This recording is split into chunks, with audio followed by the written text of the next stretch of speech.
Okay, welcome back to the last segment of our employment talk. And so we talked about all the different types of unemployment. Let's talk about another economic indicator. This is called payroll employment.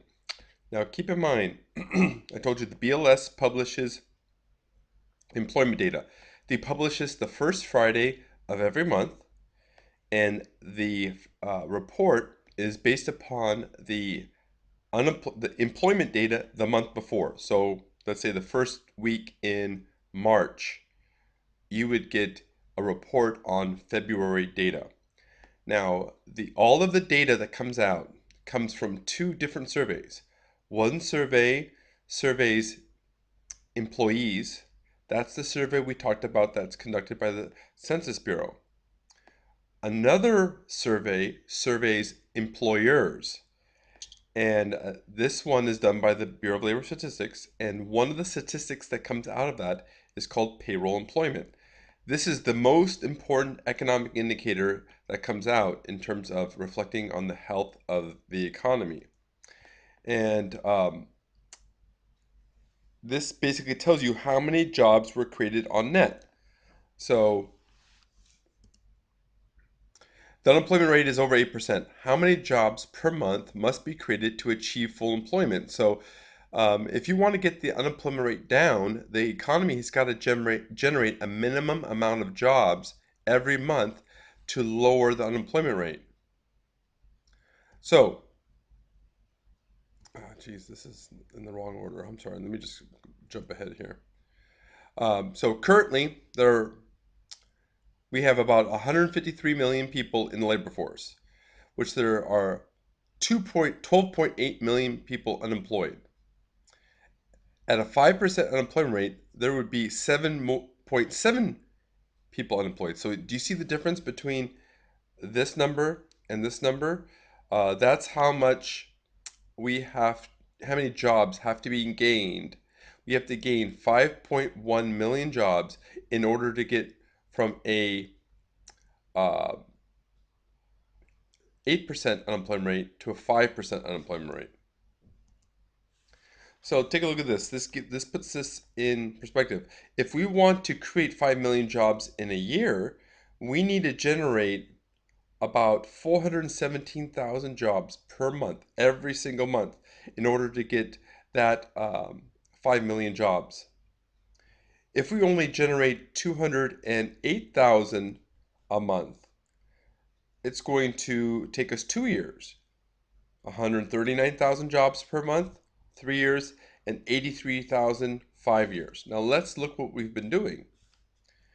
Here is data. See these bars? This is the net job gain per month in hundreds of thousands, right? And this red line is the percent change year over year.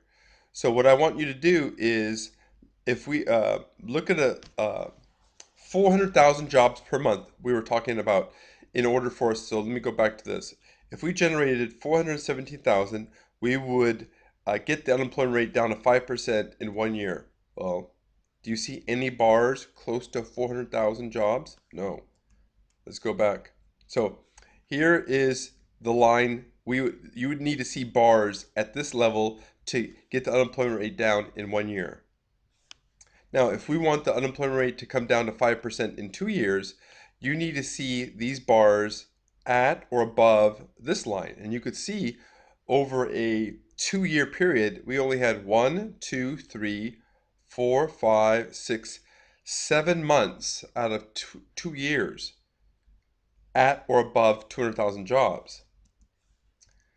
Most of the job creation, as you could see, is around 125,000 jobs.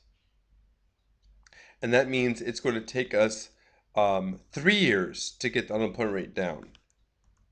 And if we generate this many jobs, which can happen, it would take a long 5 years. So this gives you an idea of the how long it's going to take us to get back to a level of unemployment that existed before the Great Recession in 2008. Now, a big problem, one of the big problems why we haven't been generating a lot of jobs is because we've been cutting back on government jobs. The private sector has been slow to generate jobs, and the government spending cuts have been cutting jobs. So you can look at this. Who is the largest employer in the world? The US Department of Defense employs 3.2 million people. The second largest employer in the world, Chinese Liberation Army.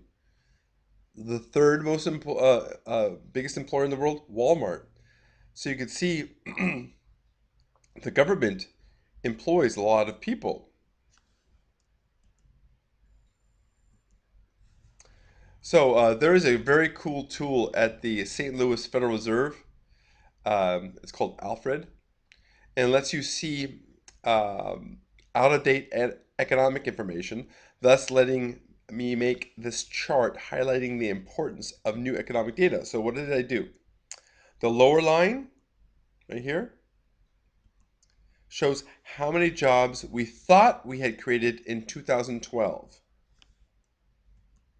The higher line right here shows us how many jobs we think we had created in 2012 in light of revisions that took place after the year ended. So basically what happens after 1 year, the Bureau of Labor Statistics looks at the data and then makes what they call benchmark changes. And these changes meant that the economy grew faster in terms of job creation than we had thought. And this could help explain why so many Republicans were surprised at the loss of Mitt Romney to Barack Obama because they thought the economy was a lot weaker and they were operating under the premise of this blue line. But people were feeling differently because the actual job creation was much higher. So this could explain why Barack Obama won and so many on the Republican side were surprised. So that's it for the employment talk. Um, I'll try to post something on inflation later.